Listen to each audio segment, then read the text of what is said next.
오늘은 예술의 정치적 검열 그것은 정당한가에 대해서 토론을 진행하고자 합니다. 저는 진행을 맡은 사회자 이혜수입니다. 각각 정치인 측 대표인 이연진 씨와 작가 측 대표 김다솔 씨, 마지막으로 시민 대표인 최태석 씨가 나와주셨습니다. 안녕하십니까? 안녕하세요. 우선 토론 시작하기 앞서 예술의 정치적 검열이 무엇인지 설명해 드리고자 합니다.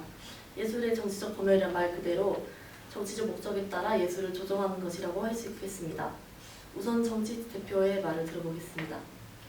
저희는 예술을 정부의 입장으로 정치적으로 검열하는 것이 아니라 개인과 사회적인 혼란, 더 나아가서 국외적인 혼란을 막기 위해서 예술을 선택하는 것입니다. 우선 이번에 서울시립미술관에서 개최된 공허한 제국이라는 아트페어에서 홍정담 작가의 김기종의 칼질에 대해서 정치적인 검열이 있다고 이슈가 되었습니다. 이런 상황을 예로 든다면 김기종의 칼질이라는 작품을 내린 것은 정치적인 검열이 아니라는 것이 저희 입장입니다. 그것은 정치적인 목적에서 이루어진 검열이 아니라 피습을 당한 리퍼트 대사의 인권에 대한 존중이자 예의였습니다. 또한 미국과의 외교적인 마찰이 있을 수 있는 상황이었기에 그 작품을 내린 것은 정치적인 검열이 아니라는 것입니다. 정치적인 목적에서가 아닌 리퍼트 대사 개인을 위해서 또한 외교적인 마찰로 이루어질 수 있는 상황이기에 작품을 내리기로 결정한 것이기에 정치적 검열이 아니라고 말씀하시는 거군요. 그렇다면 작가 측의 입장을 들어보겠습니다. 저는 이와 반대로 정치적 검열이라고 생각을 합니다. 이것은 인권적인 측면에서 볼 문제가 아니라고 저는 생각이 드는데요. 작가의 입장에서는 작가의 상의도 없이 그림을 내렸다는 점에서, 그리고 작품을 철거하고 시장에 상황가 있었다는 점을 미루어봤을 때 이것은 명백하게 정책 입김이 미술관에 들어찼다는 것을 볼 수 있습니다. 또 외교적 마찰이 이루어질 것을 우려해 작품을 내렸다는 것 역시 이번 작품의 정치적 목적으로 그 작품에 대해서 검열이 있었다는 뜻 아닙니까? 작가의 상의 없이 상부의 결정에 따라 작품이 철수되었다는 점에서 또한 외교 부분에 있어서 문제가 생길 것을 우려한 것 역시 외교는 정치의 일환이고 그렇기에 정치가 개입된 것이라고 말씀해 주시는 거군요. 그렇다면 시민 측의 이야기를 들어보고 싶네요. 예, 홍성담 작가의 작품은 사람에 따라서 그 해석이 다릅니다. 어떻게 보느냐에 따라서 그림이 예술이 될 수도 있고 또는 이제 문제가 될 수도 있습니다. 그 작품이 만약 문제가 된다면은 작품을 내릴 수 있으나 현재 문제가 되고 있는 것은 그 내리는 방식에 있어서 문제가 있다고 생각을 합니다. 작가가 문제의 심각성을 느끼고 스스로 작품 전시를 취소하는 방법이 있을 수도 있고 관객들이 항의를 통해서 해당 작가의 작품을 전시를 취소할 수 있는 방법이 있을 수 있습니다. 그러나 이번 사건 같은 경우에는 그림에 관한 문제가 크게 공론화되기 이전에 전시가 취소가 되었기 때문에 문제가 되고 있다고 저는 생각을 합니다. 해석은 다양할 수밖에 없다. 그렇기 때문에 공론화가 이루어지기 전에 작품이 철수되었다는 것이 부당하다고 말씀해 주셨습니다. 그렇다면 이 사건에 대해서 정치인분의 반론이 있겠습니다. 네, 김기종 사건은 미 대사에게 가해진 테러였습니다. 그리고 특히 피해자가 미 대사라는 점에 있어서 한미 양국 간의 외교적인 문제로 이어질 수도 있는 심각한 문제였습니다. 그런 사건을 홍성담 작가는 안중근 의사의 애국적인 의거에 빗대어서 그림을 그려서 표현하였고 이 그림이 서울시립미술관에 걸려있다는 것 자체가 양국 간의 부정적인 인식으로 이어져 직접적이나 또는 간접적으로 외교적인 문제를 야기할 수 있는 일입니다. 미 대사는 한국에서 미국이라는 나라를 대표하는 인물입니다. 그런데 서울시립미술관에 그런 그림이 걸려있다면 미국이라는 나라를 조롱하는 것으로 비춰질 수도 있기 때문입니다. 비록 서울시의 시장이 시립미술관에서 아트페어를 개최하는 것을 제안한 것은 맞지만 사전에 그런 작가의 그런 그림이 걸릴 것이라는 것은 파악하지 못했을 것입니다. 그 그림과 작가에 대한 논란을 파악하고 바로 그림을 내린 조치를 취한 것은 잘한 행동이라고 생각합니다. 다시금 리퍼트 대사관의 인권과 외교 문제에 대해서 자세히 말씀해 주셨군요. 그렇다면 반대측의 반박을 들어보겠습니다.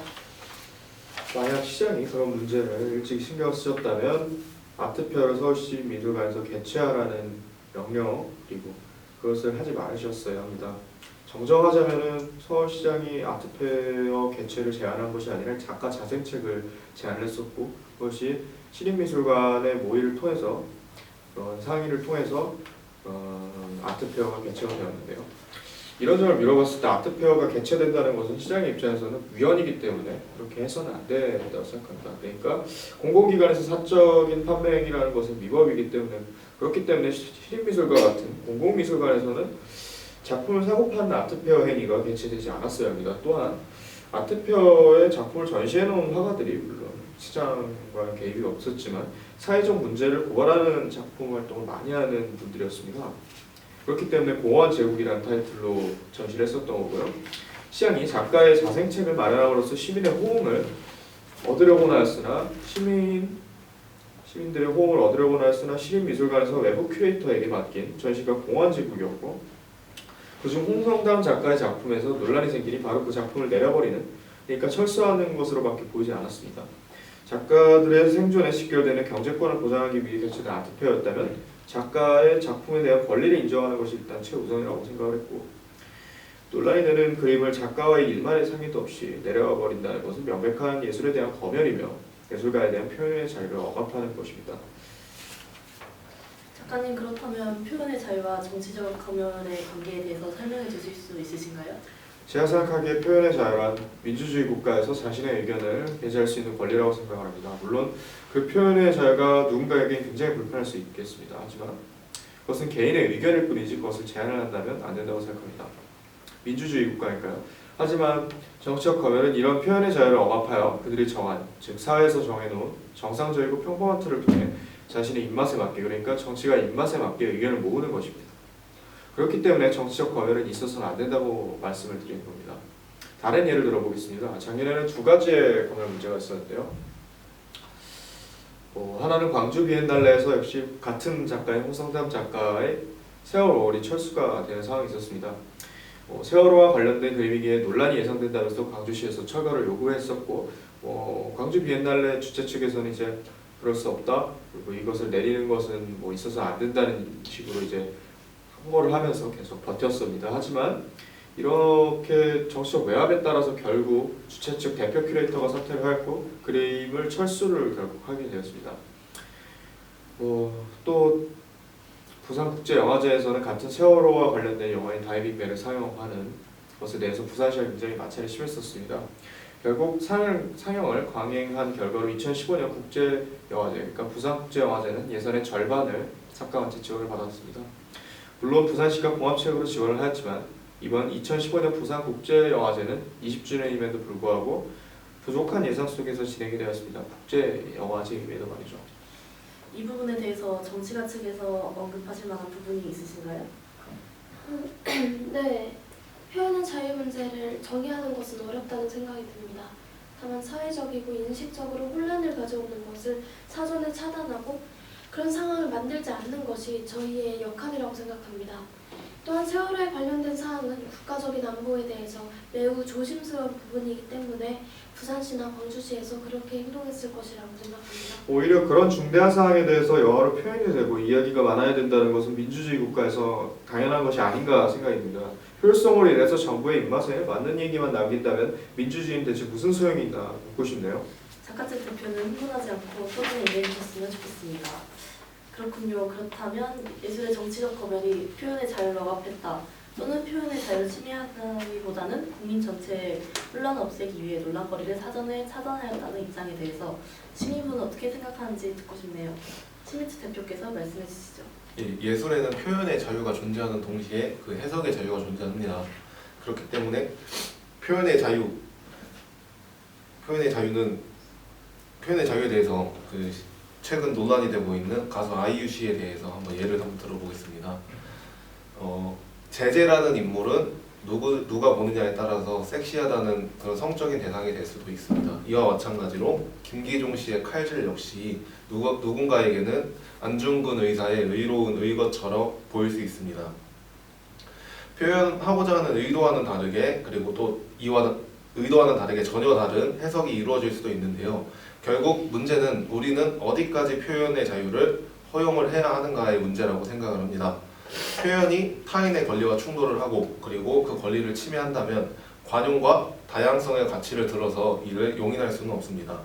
예술을 넘어서 표현의 자유는 민주주의를 관철하는 데 중요한 자유입니다.